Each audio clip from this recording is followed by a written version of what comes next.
Being triggered is something that we constantly use nowadays. We throw the term around loosely and say to our friends just to wind them up, oh my God, why are you so triggered? Stop being triggered. And sometimes it's used as a gaslighting technique. But in reality, there's a real scientific mechanism behind us being triggered. And the sooner we realize why and where these triggers are coming from, the sooner we'll have more control over our unwarranted reactions to situations that don't really require you to get so worked up over. If you haven't been to my page, welcome. I'm Hamasa. I look at personal development, emotional and mental well-being, and as well as day-to-day issues. Please do subscribe to my page so that you're up to date with all my content. Being triggered is usually our brain's way of keeping us safe. Our brain thinks that we're threatened and we're in a dangerous situation, and so it reacts to keep us protected. So at the time, we feel like our trigger and the way we react or what's happening is justifiable. But the minute it's over and the dust has settled is when things fall into place and you realize, oh my God, what did I do just now? I shouldn't have done that. It didn't need that kind of reaction. And I feel like I acted out of line. Not only you, but the people around you are also surprised by your extreme reaction to something that was a little bit unnecessary and not needed. The difference, what happens here is that your brain, the reason it's reacting like that is because whether you remember it or not, the last time, whatever it is that you fear or triggers you is something that happened to you before or you've experienced. And you've kind of buried that and kept it hidden. And certain things remind you of how it felt like to be in that position.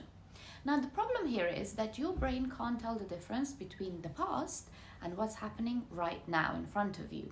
So every time it gets reminded of the trauma you dealt with or that unlucky situation that you were in, it seems to think that you're going to go through that emotional turmoil all over again. So in order to keep you protected or to warn you about the upcoming danger, even though everything was amazing, suddenly everything seems like doomed.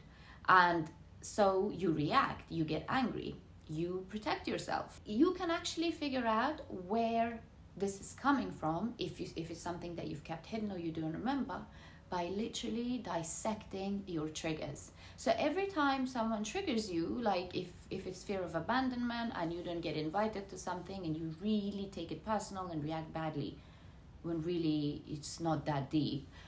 When that happens several times, you see a pattern in your triggers, you can actually unpack it and go backwards and see, okay, so this is what's really annoying me. How many times has this happened to me? When was the first time I felt like this? And the more you look in, the more deeper you go, the more you're going to have that aha moment that, hold on, this is where it's rooting from.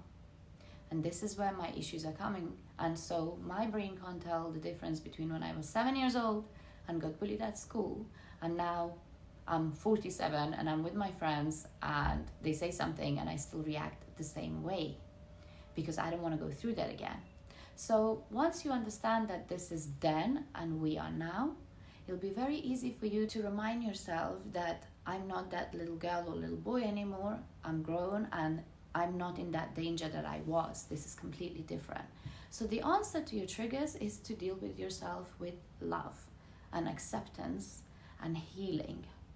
But when you understand that it's not right now and it's before, is when you can differentiate and not have these crazy reactions.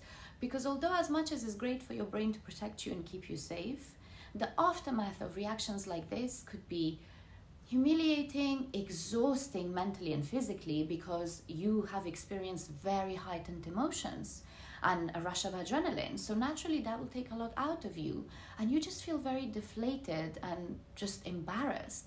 So it has a whole heap of things when you get triggered, like the aftermath of it really makes you feel down.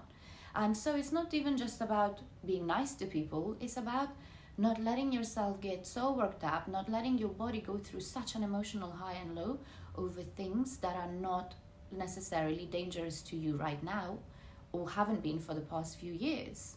The sooner we understand and wrap our heads around it, we're no longer in that danger, we're grown up, we have so many options, we have ways of dealing with things, we're not vulnerable, we can take control of the situation. It's like having patience with a 10-year-old child. You have to treat that kid in you. You have to heal that kid in you. And the question here to ask about your triggers is that, what is it about my triggers that are telling me about my past and is making my present miserable? What is it that I'm not paying attention or I'm burying and I'm not dealing with, that it keeps coming out and warning me and telling me that I need to deal with it because I'm exploding?